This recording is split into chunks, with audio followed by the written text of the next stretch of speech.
안녕하십니까. 매일 아침 조간신문의 주요 기사를 딱딱 풀어서 해석해 드리는 조간딱풀 3월 19일 화요일에 인사드립니다. 자, 총선을 눈앞에 두고 윤석열 대통령과 한동훈 국민의힘 비대위원장이 다시 충돌을 했습니다. 먼저 조선일보와 동아일보 일면 톱 기사를 보여드리겠습니다. 이 상황을 얼마나 엄중하게 보는지 이 신문들이 일면 톱에 이 기사를 올렸습니다. 자, 조선일보 총선 3주 앞두고 윤한 2차 갈등, 동아일보 총선 23일 앞 윤한 2차 충돌.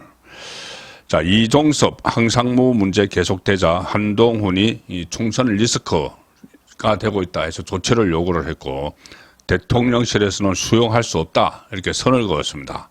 그리고 또 하나 어제 비례대표 공천 결과를 발표를 했는데 이것을 두고도 국민의힘 안에서 이철규 의원이 이의를 제기를 했습니다. 찐윤 이렇게 불리죠. 이철규 의원이 이의를 제기를 해서 충돌 조짐이 일어나고 있고, 또 특히 이 이종섭 항상무 문제에 대해서는 총선에 출마해 있는 윤석열 대통령의 이 핵심 참모였던 사람들도 김은혜 전 홍보수석이나 이용 의원 같은 이 핵심 참모였던 사람들도 지금 한동훈과 또 같이 그 입장을 취하고 있습니다. 당장 총선에서 악영향을 미치고 있다 이렇게 하면서 조치를 요구를 했고, 대통령실에서는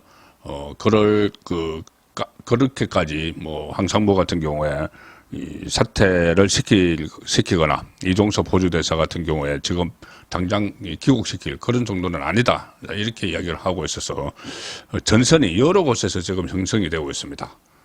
지금 오히려 민주당은 공천 파동 거의 이제 마무리 단계의 수속 국면에 들어가서 이재명이 뭐 재판도 안 나가고 뭐 선거 유세를 하고 이렇게 하고 있는데, 국민의힘은 총선을 눈앞에 두고 서로 이제 충돌을 여러 다각도로 충돌을 하는 그런 안타까운 상황입니다.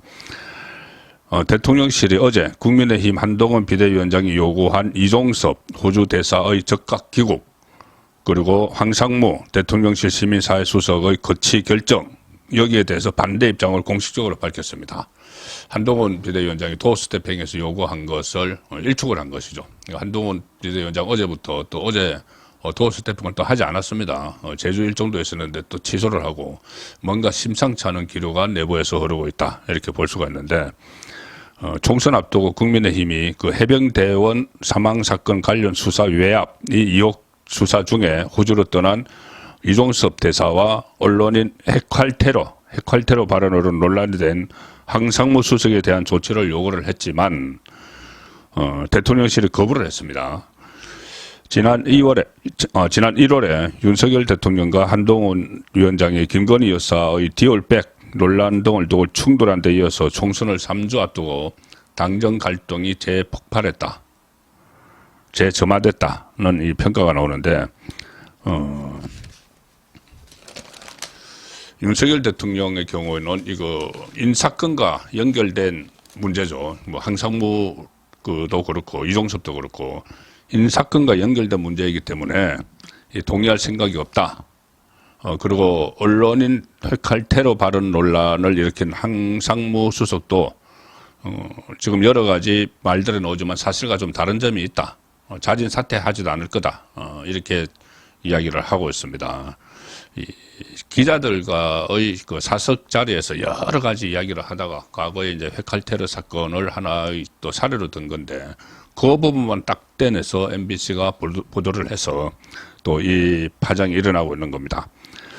대통령실은 이종섭 대사의 즉각 귀국을 요구한 한동훈 위원장과 여당을 향해서 공수처가 조사 준비가 되지 않아서 소환도 안 한 상태에서 재외공관장이 국내에 들어와 마냥 대기하는 것은 매우 부적절하다 이렇게 반박을 했습니다. 김은혜 전 대통령 홍보수석, 그리고 경기 하남갑의 후보로 출마한 친윤 이용 의원이 이종섭 대사 즉각 귀국, 황상무 수석 사퇴 의견을 공개적으로 언급을 했는데, 이것을 두고 또 윤석열 대통령이 경로했다. 이 동아일보는 또 그렇게 취재를 해서 보도를 하고 있습니다. 또 윤석열 대통령이 경로를 했다. 이 김은혜 이용 이런 핵심 참모였던 사람들이 대통령실과 다른 뜻으로 본인들이 이제 그 현장에 나가 있으니 총선을 치르고 있으니까 이게 선거에 영향을 미친다고 판단을 해서 조치를 요구를 했는데 윤석열 대통령은 인사권을 건드린다. 그리고 항상무 건은 제대로 발언 내용도 제대로 알지도 못하면서 그냥 본인들의 총선에 유리하다고 그렇게 대통령 인사권을 흔들 수 있느냐 이렇게 또 경로를 했다는 이야기입니다. 이 장해찬 후보에 대해서 공천 취소를 한 것을 두고도 그 한동훈 비대위원장이 결정을 했죠. 그것을 두고도 윤석열 대통령이 또 경로했다. 이런 소식을 어제 전해 들었는데 두 사람의 갈등이 또 심상치 않게 흘러가고 있습니다. 총선 앞두고 뭔가 빠르게 이 수습을 해야 될 상황인 것 같습니다. 거기다가 또 조금 전에 말씀드린 대로 비례대표 문제도 있습니다. 자, 동아일보와 조선일보 기사입니다. 친윤 이철규 비례 공천에 실망감 커 후보 등록증까지 바로잡아야 이렇게 요구를 했고 진윤 일부에서 비례 공천 사천이 됐다 바로잡아야 된다 또 한동훈을 직격을 했습니다. 어제 국민의힘 위성정당 국민의 미래 비례대표 명단이 발표되자마자 친윤 핵심인 이철규 의원이 당 지도부는 후보 등록일 전까지 어제 발표한 비례 순번을 바로 잡기 바란다. 이렇게 SNS에 글을 올렸습니다. 여러 차례 SNS에서 여러 차례 한동훈을 겨냥을 했는데 이철규가 오늘 발표된 국민의 미래 공천 결과는 당을 위해 헌신해온 분들에 대한 배려는 찾아보기 힘들다. 비례대표를 연속으로 2번 배려하지 않는다는 당의 오랜 관례는 깨졌다. 자, 21대 국회 비례대표를 지낸 김예지 의원, 즉 비대위원이기도 하죠. 김예지 의원이 다시 22대 국회 비례 당선권에 들어간 것을 지금 지적을 한 겁니다. 김예지 의원이 15번에 들어갔습니다. 그리고 이런 이야기도 했습니다.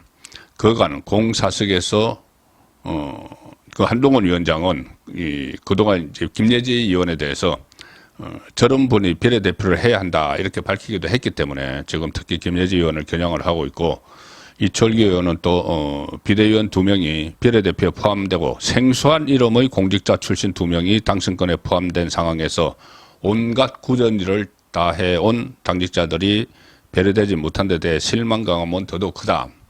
자, 비대위원 2명, 김예지와 또 1명, 한지아 을지의과대학 부교수가 들어가 있죠.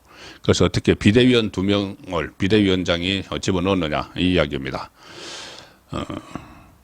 그리고 그 생소한 이름의 공직자 2명도 이제 부적절한 그 비례대표 배치다 이렇게 이야기를 했죠. 이철규 의원이.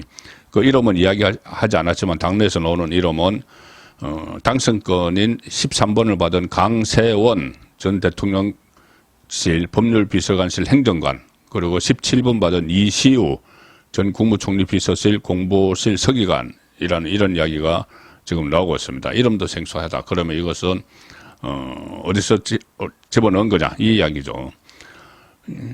그리고 또 호남 쪽에서는 호남 기반 정치인들이 배제되고 후순위 배치도 실망의 크기가 작지 않다 이렇게 이철규 의원은 주장을 하고 있습니다. 자, 장해찬 무소속 출마, 도태우 또 무소속 출마 이렇게 하고 있는 과정에서 지금 설상가상의 일이 국민의힘 안에서 벌어지고 있습니다. 자, 반면에 야권에서 조국은 어제 비례대표를 발표를 했는데 본인이 셀프 2번, 뭐 남성 2번이니까 셀프 1번이죠. 스스로 이제 2번 받아서 국회 들어가겠다 이렇게 벼르고 있고 이 셀프 1번은 친문 검사, 여검사, 박은정 본인들끼리 다 이렇게 셀프 배치를 했습니다. 자, 중앙일보 사면기사입니다. 박은정 1번, 조국 2번, 앞순위 10명 중에 4명이 수사받거나 재판 중이다. 조국당 비례후보 반윤 전진 배치, 음주운전 등 정가사범 신장식은 4번, 자기들끼리 다 합니다. 박은정과 조국은 후보 20인 중 나란히 비례 1, 2번, 박은정은 윤석열 검찰총장 시절에 이른바 찍어내기 감찰 의혹으로 해임 처분을 받았고 현재 공수처 수사를 받고 있죠. 조국은 잘 아시다시피 이 자녀 입시 비리로 징역 2년 2심까지 선고를 받았고 곧 구속됩니다. 대법원 확정 판결 나오면은 8번 항우나 뭐 민주당에 있을 때 불출마하겠다고 하더니 이쪽으로 옮겨와서 이 8번을 받았는데 문재인 청와대 하명 수사 울산시장 선거 개입 사건으로 1심에서 징역 3년 실형을 받은 인물이죠. 10번에 배정된 차규건 전 법무부 출입국 관리본부장은 김학의 전 법무부 차관 불법 출국 금지 관여했다는 이유로 직위 해제됐고 지금 재판 중입니다. 당선권으로 거론되는 10순위 이내 인사 중에서 4명이 재판이나 수사 대상자 신분입니다. 특히 조국과 황운하는 확정 판결이 되는 대로 바로 구속이 될 인물인데, 자, 이렇게 유권자들을 현혹하고 유린하고 이런 상황인데 여기에 대처는 하지 못하고 지금 집안 싸움을 시작한 국민의힘 그리고 여권입니다. 민주당도 지금 엉망이긴 마찬가지죠. 뭐 공천 파문은 좀 이렇게 수석 국면에 들어갔다 뭐 이렇게 해도 여러 가지 논란이 일어나고 있는데, 자, 이런 일도 있었습니다. 조선일보 정치면 기사입니다. 야당 이번엔 성적 비하 홍보물 논란. 나경원 겨냥한 루삼용 포스트인데 이재명 지지자들이 페이스북에 올렸습니다. 무슨 내용이냐면은 민주당 지지자들이 서울 동작을에 출마한 국민의힘 나경원 후보를 성적으로 비하하는 홍보물을 인터넷에 유포해서 논란이 되고 있습니다. 이 논란이 되는 홍보물에는 루삼용이 오른쪽 발을 든 사진과 함께 냄비는 밟아야 제맛 이런 문구가 들어가 있습니다. 지난 5일 페이스북의 이재명과 함께하는 5천만 국민 이런 페이지에 이 홍보물이 올라왔는데 작성자는 이렇게 씁니다. 동작을에서 나베는 일본말로 냄비죠. 나베를 밟아버릴 강력한 후보 이렇게 썼습니다. 나경원 후보를 일본어 나베로 지칭해서 친일 이미지를 씌우고 성적 의미까지 담아서 비하하는 건데 지켜야 할 선을 한참 넘었다. 이런 지적이 나오고 있습니다. 국민의힘 신주호 대변인은 논평에서 민주당은 여성을 설치는 암컷이라고 한 최강욱 전 의원을 솜방망이 처벌을 했다. 이런 민주당의 잘못된 신호로 인해서 극단 지지자들의 여성 비하가 성행하고 있다. 이 루삼령은 그때 윤석열 대통령 정부 초기에 그 행안부에 경찰국을 설치하는 문제에 대해서 반발을 하면서 경찰서장 회의를 주도를 했죠. 그래서 그 공로로 이제 그 공천을 나경원 후보 지역 동작을에 받았는데 완전히 수준 미달이라는 점을 스스로 막 지금 드러내고 있습니다. 이 해병대원 사망 사건, 최수건 상병 사망 사건과 관련해서도 뭐라고 했냐면은 루삼령은 뭐라고 했냐면은 고 최상병 일병 사건을 절대로 잊지 않겠다. 이렇게 마치 뭔가 본인의 정의의 투사처럼 막 그렇게 이야기를 했는데 최상병 일병 사건으로 페이스북에 썼습니다. 최상병 일병. 이름도 모르는 거죠. 최수건이라는 이름도 모르고 그냥 언론에 최상병 나왔다가 일병 시절에 이 안타까운 이 희생을 당했죠. 그래서 상병으로 특진이 됐는데 지금은 상병으로 부르고 그때는 일병이죠. 최수건 일병, 최수건 상병 이렇게 됐는데 이름도 최수건이라는 이름도 알지도 못하고 최상병 일병. 그리고 최상병이 상병이지 왜 일병이냐 이 지적이 나오니까는 다시 문구를 고쳤는데 최상병 상병. 20분쯤 뒤에 최수건 상병으로 다시 고쳤습니다. 최상병의 이름을 상병으로 최상병, 성은 최, 이름은 상병으로 잘못 알고 있었던 거죠. 이런 사람들이 마치 정의의 뭐 사도처럼 행동을 하면서 잊지 않겠다. 최상병 일병 사건을 절대로 잊지 않겠다. 이런 사람들이 지금 국회의원이 되겠다고 나와 있고 거기다가 성적 비하 포스터까지 막 올라가는 그 상황입니다. 자, 중앙일보는 오늘 여론조사 결과를 일변토 그리고 정치면 기사에 실었습니다. 자, 중앙일보 안철수 46% 대 이광재 40%, 경기 성남 분당 갑이죠. 서울 종로는 최재형 32% 대 곽상원 43%. 이 여론조사가 계속 들쭉날쭉합니다. 최재형, 곽상원은 바로 어제만 해도 동점을 기록했다는 여론조사도 있습니다. 여기서는 무려 민주당 곽상원이 11%를 앞서는 걸로 나옵니다. 함은경, 정청래, 함은경 33, 정청래 46, 여기는 마포홀에서 지금 고착이 되는 그런 상황인 것 같고, 자, 경산에서 조지연, 용산 행정관 출신이죠. 여성 행정관 출신인데 공천을 받았습니다. 경산에, 경북 경산에.